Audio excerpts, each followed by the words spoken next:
Hi friends, నేను మీ వీరబాబుని. వేమన శతకంలో 6వ పద్యం.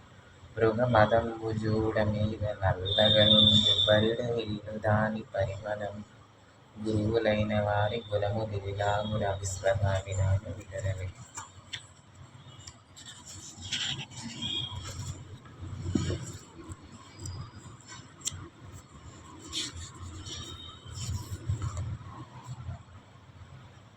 భావం ఏంటంటే, ఓవేమ కస్తూరి చూచుటకు నల్లగా ఉండును, కానీ దాని సువాసన విశేషమైనది, గొప్పది కలదు. కస్తూరి మంచి సువాసన కలిగి ఉంటుంది. ఇది కస్తూరి మృగం నుంచి లభిస్తుంది ఈ ద్రవ్యం. అలాగే గురువులైన వారిలో మంచి గుణములు కూడా ఆ విధముగా చాలా గొప్పగా ఉన్నాయి. గురువులు పైకి పిచ్చి వాళ్ళ కనపడిన, నల్లగా ఎరగా అందవికారంగా కనపడిన వాళ్ళు మంచి గొప్ప గుణములు ఉంటాయని భావం. ఓకే ఫ్రెండ్స్, ఈ వీడియో నచ్చితే లైక్ చేయండి, షేర్ చేయండి, కామెంట్ చేయండి.